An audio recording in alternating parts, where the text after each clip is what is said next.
नमस्कार प्यारे दोस्तों, ધોરણ 11 ફિઝિક્સ એમાં આગળ જઈએ। ચાલો તો લાસ્ટ ટાઈમ આપણે મિત્રો પ્રક્ષિપ્ત ગતિ માટે કેટલીક વાતો કરી હતી। પ્રક્ષિપ્ત ગતિના સમીકરણો મેળવ્યા હતા। થોડી ઝડપથી યાદ કરાવી દો અને પછી આગળ જઈએ।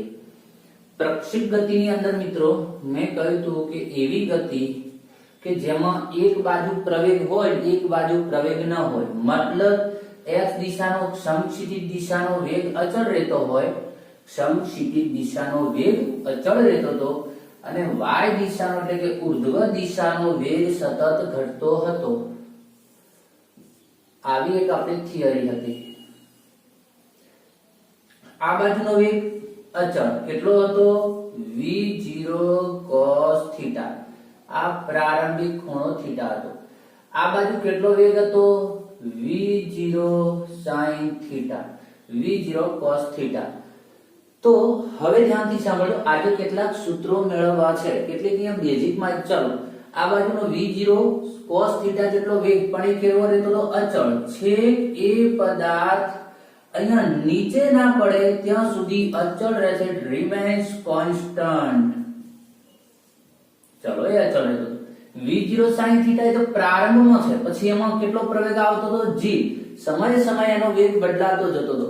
તો એ સીધો ઉપર જ કેમ નહોતો ચાલ્યા કરતો? કારણ કે ધીમે ધીમે એનો વેગ ઘટતો જાય ઘટતો જાય ઘટતો જાય અને આમ કેમ નમતો જાય? આ v0 cos θ ના લીધે એનો વેગ ઘટતો જાય ઘટતો જાય। એક સમય એવો આવે કે આ y દિશાનો વેગ 0 થઈ જાય, ત્યાંથી પછી એ નીચે પડવાનું ચાલુ કરે ગુરુત્વાકર્ષણ બળના કારણે। આજે કેટલાક આપણે સૂત્રો મેળવવા છે, ધ્યાનથી સાંભળજો। આ બે ખાસ યાદ રાખજો। v0 cos θ અચળ રહે છે, v0 sin θ પ્રારંભિક વેગ છે પણ એમાં સમય સાથે બદલા ઘટાડો થાય છે અને g જેટલો એમાં પ્રવેગ હોય, નીચે હોય પ્રવેગ એટલે આપણે એને કેટલો પ્રવેગ લઈશું? -g જેટલો પ્રવેગ લઈશું। આને કહેવાય અહીંયા પદાર્થ ગતિ કરતો કરતો જે ઊંચાઈએ પહોંચે આને કહેવાય મહત્તમ ઊંચાઈ, એને આપણે h કહીશું। આટલા સુધી આખી ગતિ દરમિયાન પોતે વધારે અંદર કેટલા અંતરે પહોંચ્યો? આટલા સુધી આટલી ઊંચાઈ, આ એની કહેવાય મહત્તમ ઊંચાઈ। અહીંયાથી અહીંયા પહોંચવા માટે જે સમય લાગે એને કહેવાય મહત્તમ ઊંચાઈએ પહોંચવા માટે લાગતો સમય tm કહેવાય। અહીંથી લઈને મહત્તમ ઊંચાઈએ પહોંચવા માટે લાગતા સમયને શું કહીશું? tm, એટલે કે મહત્તમ ઊંચાઈએ પહોંચવા માટે લાગતો સમય। પદાર્થ અહીંયાથી અહીંયા પડવા માટે જે સમય લાગે એને કહેવાય કુલ ઉડ્ડયન સમય। શું કહીશું? કુલ ઉડ્ડયન સમય। શબ્દ ઉપરથી ખબર પડી જાય, ટોટલ ફ્લાઇંગ ટાઈમ, કુલ ઉડ્ડયન સમય એટલે કે ભાઈ ટોટલ એને ફેંક્યો ત્યારથી નીચે પડ્યો એ જ્યાં સુધી હવામાં ઉડ્યા કરે છે ત્યાં સુધીનો કુલ સમય। તમે સમજી શકો છો કે અહીંયા જે tm મહત્તમ ઊંચાઈએ પહોંચવા માટે લાગતો સમય, ત્યારબાદ પાછો અહીંયાથી અહીંયા આવવા માટે લાગતો સમય, એક હંમેશા યાદ રાખજો। પદાર્થને કોઈ પણ ઊંચાઈએ ફેંકવામાં આવે, કોઈ પણ માર્ગે કોઈ પણ ઊંચાઈએ ફેંકવામાં આવે તો એ ઊંચાઈએ પહોંચવા માટે લાગતો સમય ને એ જ ઊંચાઈએથી પાછો જમીન ઉપર પડવા માટે લાગતો સમય બંને સમાન। તો અહીંથી અહીંયા પહોંચવા માટે લાગતો સમય tm, તો ફરીથી પાછો અહીંયાથી નીચે પડવા માટે લાગતો સમય tm। તો કુલ ઉડ્ડયન સમયને હું tf કહી દઉં, ફ્લાઇંગ ટાઈમ tf। તો tf બરાબર કેટલા થશે? 2tm। આ પણ યાદ રાખજો, tf 2tm। હું જે સમજાવું છું સમજ્યા કરો, હું સૂત્ર મેળવું છું એમ। ચાલો હવે એક બીજી વાત આવે છે અવધિ। અવધિ એટલે આપણે કહીશું રેન્જ। આ પદાર્થને ફેંક્યો તો એને કેટલી રેન્જ કવર કરી, મતલબ અહીંથી ફેંક્યો તો ટોટલ અહીંયા જઈને પડ્યો તો એને કેટલું અંતર, ભાઈ ગમે તે રસ્તે ગયો પણ અંતર તો આટલું જ કાપ્યું ને, તો આ એની રેન્જ થઈ ગઈ। આ જે અંતર છે એની રેન્જ થઈ। તો 3-4 રાશિની મેં વાત કરી। મહત્તમ ઊંચાઈએ પહોંચો તો એ અંતર કહેવાય મહત્તમ ઊંચાઈ, ત્યાં પહોંચવા માટે લાગતો સમય, મહત્તમ ઊંચાઈએ પહોંચવા માટે લાગતો સમય tm, અહીંયાથી અહીંયા પડવા માટે લાગતો સમય એ કુલ ઉડ્ડયન ટાઈમ જેને કહીશું આપણે tf, tf બરાબર 2tm। અહીંથી અહીંયા જઈને પડવા માટે લાગતો સમય જેને આપણે કહીશું રેન્જ, એને r વડે દર્શાવીશું। ઓકે ચાલો 1 by 1 મળીએ। હવે જો મહત્તમ ઊંચાઈએ પહોંચે ત્યારે તેનો y દિશાનો વેગ કેટલો થઈ ગયો? ભાઈ vy કેટલા થઈ ગયા? હવે 0। આ વસ્તુ યાદ રાખજો, મહત્તમ ઊંચાઈ, કારણ કે એટલે તે આગળ જતો નથી ને હવે, એટલે તે પોતે નીચે પડે છે ભાઈ। તો અહીંયા મહત્તમ ઊંચાઈએ પહોંચવા જ્યારે પહોંચે છે ત્યારે તેનો વેગ ત્યાં 0 થઈ જાય।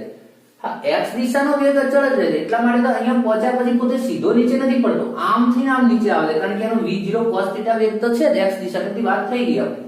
તો પહેલો આપણે લઈએ મહત્તમ ઊંચાઈએ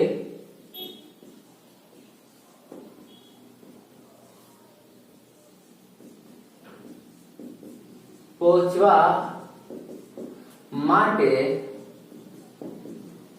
લાગતો સમય. ચાલો, તો મહત્તમ ઊંચાઈ પ્રાપ્ત કરે ત્યારે તેનો વેગ, તે ઉર્ધ્વ દિશાનો વેગ, તેનો ઉર્ધ્વ દિશાનો વેગ શૂન્ય થાય છે. ચાલો, આછી ચાલે છે મિત્રો માર્કર. હા, ઇંક નાખવાની રહી ગઈ છે. ચાલો, ધ્યાનથી સાંભળજો. હવે મહત્તમ ઊંચાઈ અહીંયા પહોંચવા માટે લાગતો સમય, તો એનો મતલબ એવો થયો ને, એને સીધું સીધું એવું કહી શકાય ને મિત્રો કે y દિશાનો વેગ શૂન્ય થવા માટે લાગતો સમય એટલે શું કહેવાય? કારણ કે જ્યારે y દિશાનો વેગ શૂન્ય થઈ ગયો હોય ત્યારે તે પોતે મહત્તમ ઊંચાઈએ પહોંચી ગયો હોય, તો મહત્તમ ઊંચાઈએ પહોંચવા માટે લાગતો સમય એટલે કહે છે કે ભાઈ y દિશાનો વેગ શૂન્ય થવા માટે લાગતો સમય. વાત એકની એક થઈ. ઓકે, હું અહીંથી મેળવી લઉં સૂત્ર vy v0 sin θ minus gt. તો સર ખબર ના પડી, ચલો પાડી દઈએ. આવું તો તમે સૂત્ર જાણો છો, v બરાબર v0 plus at. આ તો જાણીએ છે. તો બસ આપણે y દિશાની ગતિ લીધી છે, તો મેં v ની જગ્યાએ y લઈ vy, t સમય પછીનો વેગ. v0 એટલે v0 એટલે પ્રારંભિક વેગ. તો બસ તો મેં લઈ લીધું v0 sin θ. કેમ v0 sin θ લખ્યું? કારણ કે ભાઈ તો સીધો જાય તો v0 વેગ છે એટલે અહીંયા આપણે પ્રારંભિક વેગ લેવાનો. તો અહીંયા y દિશામાં પ્રારંભિક વેગ કેટલો છે? તો કે v0 sin θ જે હોય લેવો પડે. વાત થઈ રહી છે આપણે પહેલા આગળ. પ્લસ at, t ની જગ્યાએ તો t છે, પ્રવેગ કેટલો છે? g. ઓકે, ચલો તો માઈનસ at. ઓકે, ખ્યાલ આવી ગયો છે મિત્રો? એટલે આ સૂત્ર ઉપરથી આપણે બનાવીએ, કોઈ નવું સૂત્ર નથી. પણ હવે ધ્યાનથી સાંભળો, જો vy 0, y દિશાનો વેગ શૂન્ય થાય ત્યારે મહત્તમ ઊંચાઈએ પહોંચી ગયો, એ સમયને શું કહીશું આપણે? મહત્તમ ઊંચાઈએ પહોંચવા માટે લાગતો સમય tm કહીશું. પણ vy બરાબર 0 તો t બરાબર tm. તો અહીંયા મૂકી દો 0 v0 sin θ minus gtm.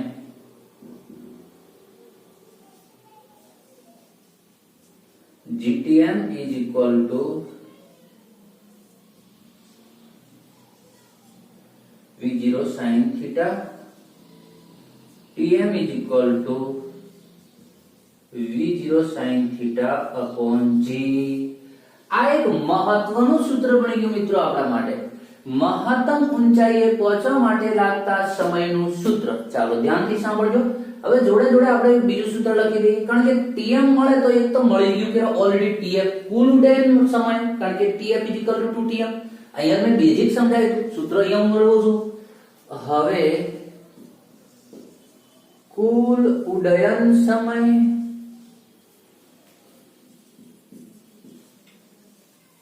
tf is equal to 2tm. એટલે દાખલા ગણવા માટે તમે આવી રીતે યાદ રાખો તોય ચાલે કે tf is equal to 2tm અને tm નું સૂત્ર તમને યાદ હોય તો ડાયરેક્ટ ના મેળવો ચાલે આટલો સંબંધ, પણ આપણે મેળવી લઈએ. તો બસ tm ની જગ્યાએ આ કિંમત મૂકી દો, તો 2v0 sin θ upon g. આ બે નંબરનું સમીકરણ. બસ 2 એડ કરવાના, 2v0 sin θ upon g. તો tm is equal to v0 sin θ upon g, tf is equal to 2v0 sin θ upon g. સમીકરણ નંબર 2 આ તમે બે નંબર આપ્યો છે. ચલો બે રાશિ પૂરી થઈ ભાઈ.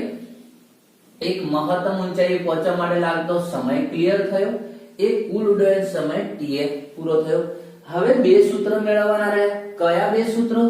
તો કે એક તો મહત્તમ ઊંચાઈ કેટલી, ધારો કે અહીંયા ભાઈ કોઈ પ્રક્ષેપ ગતિ કરતો હોય તો આ પદાર્થ કેટલી ઊંચાઈએ પહોંચશે એ નક્કી કરવા માટે કયું સૂત્ર? અરે ભાઈ મહત્તમ ઊંચાઈનું સૂત્ર શું? તમને એમ લાગે કે આપણું સાહેબ શું કામમાં આવતું છે? ભાઈ ટેકનોલોજી આ બધી, આ પ્રક્ષેપ ગતિ તો બહુ મહત્વની છે. તમે કદાચ બેલેસ્ટિક મિસાઇલ, ક્રૂઝ મિસાઇલ ને આ બધાનું જો નામ સાંભળ્યું હોય તો બેલેસ્ટિક મિસાઇલ તો ટોટલી આ થિયરી ઉપર આધારિત છે. તો આપણી ટેકનોલોજીની અંદર આપણું બહુ કામ લાગતું છે. મિસાઇલ આટલા ખૂણે ફેંકવામાં આવે તો એ કેટલી ઊંચાઈએ જશે, ક્યાં જઈને પડશે, એ બધું આ સૂત્રો આધારિત નક્કી થતું હોય છે મિત્રો. ચાલો હવે કુલ મહત્તમ ઊંચાઈનું સૂત્ર મેળવવું છે. હવે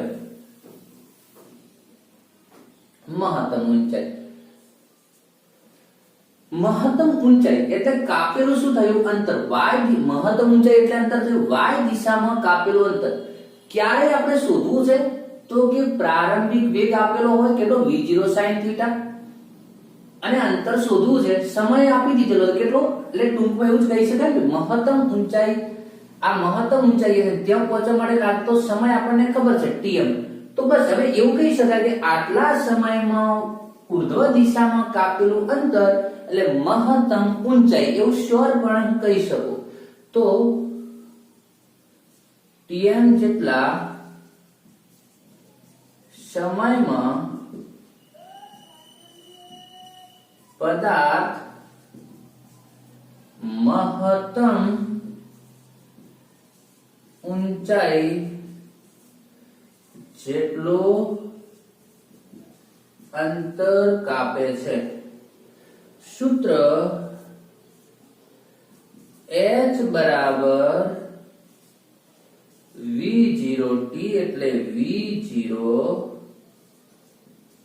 sin θ into t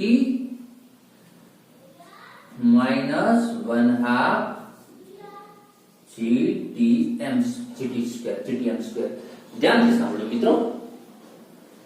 હવે તમને તો સર સૂત્ર ક્યાંથી? ફરીથી આ સૂત્ર તમે જાણો જ છો. d બરાબર v0t plus 1/2 at square. d એટલે કાપેલું અંતર, તો અહીંયા મેં કહ્યું આ કાપેલા અંતરને આપણે મહત્તમ ઊંચાઈ h કહ્યું height.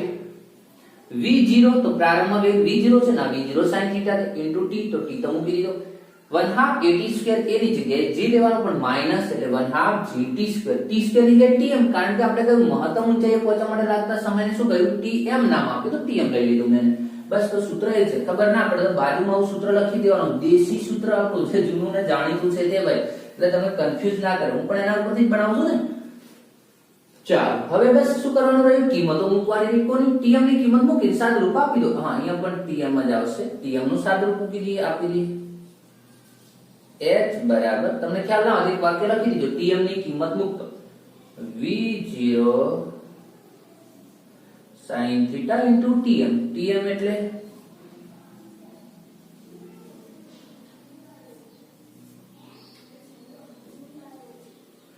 g tm square. tm square એટલે v0 square sin square θ upon g square. ચાલો ધ્યાનથી સાંભળો.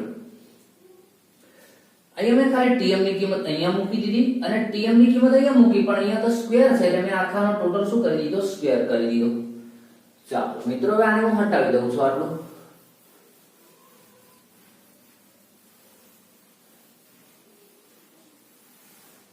કે મિત્રો લખાણ કટ થતું હોય તો હું બોલું ત્યારે એના ઉપર થોડું ફોકસ કરું. ચાલો તો h બરાબર v0 sin θ into v0 sin θ એટલે v0 square sin square θ upon g minus 1/2. આ g કેન્સલ, તો શું થયું? v0 square sin square θ upon g cancel થઈ ગયો, તો g તો સમજી શકો છો. આ v0 square sin square θ upon g, આ v0 square sin square θ upon g પણ by 2 છે. અહીંયા બાજુમાં શું છે આપણો? by 2 છે લગાવ્યું. તો તો એવું કહેવાય ને x માંથી x/2 બાદ કર્યો, આને આપણે x કહીએ તો આ શું થયું x/2, તો બસ લસાઅ જે તમે સમજો તો x માંથી x/2 જાય તો શું વધે x/2.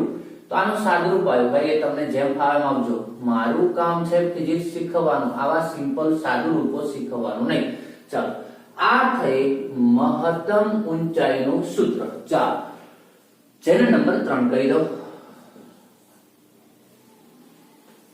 એક મેળવ્યો કુલ ઉડ્ડયન એટલે મહત્તમ ઊંચાઈ પ્રાપ્ત કરવા માટે લાગતો સમય, એક મેળવ્યો કુલ ઉડ્ડયન સમય, એક મેળવ્યો આપણે મહત્તમ ઊંચાઈનું સૂત્ર.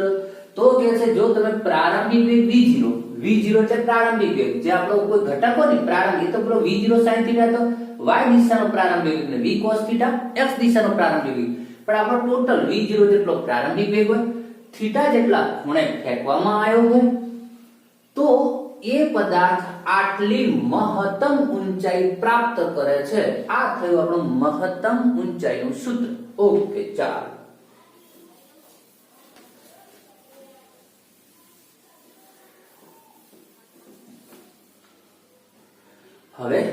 હવે મિત્રો ધ્યાનથી સાંભળજો. હવે આપણે અવધિનું સૂત્ર મેળવવું છે, બહુ મહત્વનું છે. અવધિ એટલે અહીંથી અહીંયા ફેંક્યો એ દરમિયાન કાપેલો અંતર. જો પોતે અહીંથી પડી, અહીંયાથી ગતિ કરીને અહીંયા જઈને પડે છે, તો અહીંયાથી અહીંયા પહોંચવા માટે લાગતા સમયને મેં શું કહ્યું tf કહ્યું, કુલ ઉડ્ડયન સમય tf કહી દીધું. તો એવું કહી શકાય tf જેટલા સમયમાં x દિશામાં કાપેલું અંતર. ઓકે, તો એને કહી દઈશું અવધિ. tf જેટલા સમયમાં x દિશામાં કાપેલું અંતર. પણ x દિશામાં પોતે અંતર સમક્ષિતિજ દિશામાં કાપે છે શું કામ, કયા વેગના કારણે? તો કે એ તો v0 cos θ ના લીધે કાપે છે. v0 sin θ તો ઉપર જ લઈ જાય છે, v0 cos θ ને આ બાજુ લઈ જાય છે. v0 cos θ વેગથી tf સમય સુધી પોતે ગતિ કરે એને કહીશું કુલ, એને આપણે કહીશું અવધિ. તો હવે ધ્યાનથી સાંભળજો, ટોપિક છે અવધિ, જેને r વડે દર્શાવીશું. તો tf જેટલા સમયમાં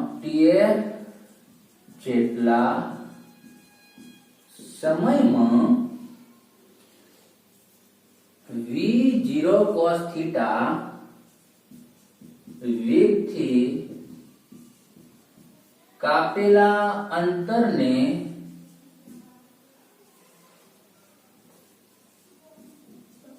અવધિ કહે છે. શું કહે છે ભાઈ? અવધિ કહે છે.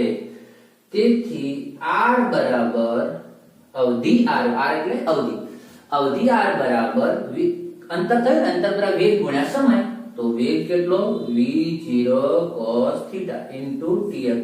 ક્યાંથી આવ્યો સૂત્ર? અરે ભાઈ બહુ સિમ્પલ છે, વેગ બરાબર અંતર ભાગ્યા સમય, તો અંતર બરાબર વેગ ગુણ્યા સમય. વેગ કેટલો x દિશામાં, સમક્ષિતિજ દિશા v0 cos θ. કેટલા સમય સુધી એ વેગથી અંતર કાપેલું? tf જેટલા સમયમાં. ઓકે,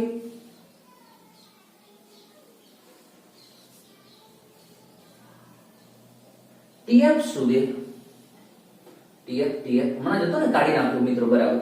તો tf નું સૂત્ર આપણું શું હતું? 2v0 sin θ g. યાદ કરો, tm કરતા ના દેખાતો મિત્રો અહીંયા લખી દઉં છું. tf બરાબર આપણને મળ્યો તો 2v0 sin θ g. તમારી બુકમાં તો હશે, જેને આપણે સમીકરણ નંબર 2 આપેલું. તો v0 sin θ g tm હતો, એને 2 ગણો કર્યો તો tf થઈ ગયો. તો tf ની કિંમત મૂકી દો 2v0 sin θ g. હવે જોજો મિત્રો, v0 square 2 sin θ cos θ g. v into v0 એટલે v0 square 2 sin θ cos θ g. આવી આપણને અવધિ મળી. આવું સૂત્ર યાદ રાખો તો ચાલે. બાકી સૂત્ર ભાઈ આપણે કોઈ પણ મેથેમેટિક્સ નો નિયમ છે કે જેટલું અતિ સંક્ષિપ્ત રૂપ આપી શકાય એટલું આપવું. તો જોજો, ધ્યાનથી સાંભળજો. 2 sin θ cos θ નું સૂત્ર હોય છે 2 sin θ * cos θ. મેથ્સ વાળા મિત્રો છે તમને વધારે ખબર છે, જે મેથ્સ વાળા નથી એમને હું કહી દઉં 2 sin θ * cos θ ત્રિકોણમિતિનું સૂત્ર છે, એને કહેવાય sin 2θ. શું કહેવાય? sin 2θ. 2 sin 2θ sin 2 sin θ * cos θ. આ એનું સૂત્ર છે. તો જોઈ મૂકી દઈએ કિંમત ભાઈ. તો ભાઈ અવધિ બરાબર v0 square sin 2 theta upon g, જેને નંબર કહી દઈએ 4. આ થયું આપણું અવધિનું સૂત્ર. ચાલો મિત્રો હવે ધ્યાનથી સાંભળજો. તો હવે આપણને એમ કે ભાઈ તમારે પ્રક્ષિપ્ત ગતિ પણ કરાવવી છે અને તમારે મહત્તમમાં મહત્તમ અવધિ મેળવવી છે. દૂરમાં દૂર જઈને પદાર્થ પડે, પ્રક્ષિપ્ત ગતિ કરે. વચ્ચે ધારો કે અવરોધ છે, જ્યારે મેં કહ્યું મિસાઇલ, જ્યારે બેલિસ્ટિક મિસાઇલ બનાવવામાં આવતી હોય એનો આકાર ઉપર બોલાયો હોય છે, બેલિસ્ટિક ક્રૂઝનો સીધો હોય છે. ધારો કે બેલિસ્ટિક મિસાઇલ બનાવવામાં આવે છે, વચ્ચે કોઈ પર્વત છે અને પર્વતને ઓળંગીને પેલી બાજુ વધારેમાં વધારે દૂર સુધી મિસાઇલ પડે એવી મિસાઇલ બનાવી છે, લોંગ રેન્જ વાળી. તો બધી આપણે સૂત્રમાં કહીશું કે વધારેમાં તો કેટલા ખૂણે ફેંકીએ જેથી કરીને પર્વત ઓળંગી અને ટોચ ઉપરથી જસ્ટ ટોચને ટચ ન થાય એ રીતે નીકળી અને મહત્તમમાં મહત્તમ દૂર જઈને પડે. તો સૂત્ર પ્રમાણે જો તો તમને ખબર કે જ્યારે જ્યારે તમારા કોઈ પણ સૂત્રમાં sin કે cos આવતો હોય, sin થીટા કે cos થીટા આવતો, તો એનું મૂલ્ય તમે વધારેમાં વધારે લ્યો તો તમને ટોટલ સૂત્રની કિંમત મહત્તમ મળે. તો કે તમારે અહીંયા મહત્તમ અવધિ તો v0 તો તમારો ફિક્સ છે કે આટલા વેગથી ફેંકવાનો છે. g તમારો હા તમે એવું કરી શકો, v0 વધારીને તમે અવધિ વધારી શકો પણ ફિક્સ v0 આટલા સુધી વધારી શકાતો. આપણા જોડે જે કઈ તાકાત હતી ટેકનોલોજી એ લગાડી દીધી, v0 જે હતો એ થઈ ગયો. અથવા આપણે પથ્થરને ફેંકો છે, આપણે દેશી ઉદાહરણ લઈએ, પથ્થર ફેંકો તો આપણી જે હાથની તાકાત હતી એ લગાવી દીધી. હવે તો v0 જે હતો એ આપણે લગાવી દીધો, હવે કે વધારે તાકાત નથી. તો કેટલા ખૂણે ફેંકવામાં આવે જેથી કરીને મહત્તમ અવધિ મેળવે. તો જુઓ તો કે sin નું મૂલ્ય વધારે થવું જોઈએ. તો કે મહત્તમ અવધિ માટે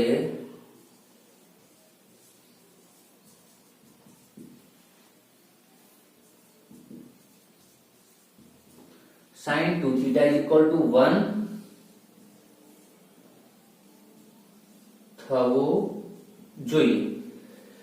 તો sin 2 theta is equal to 1 થવું જોઈએ. તો તમને કહ્યું કે sin ની કિંમત 1 ક્યાં થાય? તો કે 90 ડિગ્રી થવું જોઈએ. તેથી 2 theta ની કિંમત 90 ડિગ્રી થવી જોઈએ અને તેથી થીટા ની કિંમત કેટલી થવી જોઈએ? તો કે થીટા ની કિંમત 45 ડિગ્રી થવી જોઈએ. ત્યારે મહત્તમ અવધિ મળે. તો પછી r મેક્સિમમ નું સૂત્ર કેટલું થઈ ગયું? તો કે v0/g.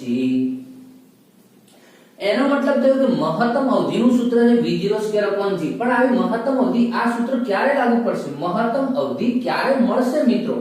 તો એની શરત છે, જો તમે 45 ડિગ્રીના ખૂણે કોઈ પદાર્થને ફેંકશો તો તમારી મહત્તમ અવધિ મળશે. તો સર 2 θ 90 ની એટલે તમે જે θ 90 so that θ 45 ડિગ્રી તમારે મહત્તમ અવધિ મેળવવી હોય તો તમારે θ બરાબર 45 ના ખૂણે એ પદાર્થને ફેંકવો પડશે. તો મિત્રો અહીંયા બહુ મહત્વના સૂત્રો હતા. એક હતું જે આપણું tm નું જે સૂત્ર મેળવ્યું છે, નંબર પણ આપતા રહ્યા છે tm, ત્યારબાદ આપણે મહત્તમ ઊંચાઈ h અને ત્યારબાદ અહીંયા અવધિ અને મહત્તમ અવધિ એના સૂત્રો જે આજે મેળવે બહુ મહત્વના છે. બાકી કોન્સેપ્ટ બહુ મહત્વનો. એક તમને ખબર પરવલયનું સમીકરણ મેળવ્યું આપણે y બરાબર tan θ x વાળું, y બરાબર tan θ x minus gx2/2 v0² cos² θ નો whole square, sorry v0 cos θ નો હોલ સ્ક્વેર. તો આવું એક સૂત્ર હતું આપણે લાસ્ટ લેક્ચરમાં મેળવ્યા હતા. એ જે કઈ લાસ્ટ લેક્ચરમાં સૂત્રો મેળવ્યા, અહીંયા સૂત્રો મેળવ્યા, ટૂંકમાં કહીએ તો પ્રક્ષિપ્ત ગતિ તમારી એક્ઝામ પોઈન્ટ ઓફ વ્યૂ થી એ બહુ મહત્વનો ટોપિક છે. તો આજના લેક્ચરને આટલે રાખીએ મિત્રો, મળીએ નેક્સ્ટ લેક્ચરમાં.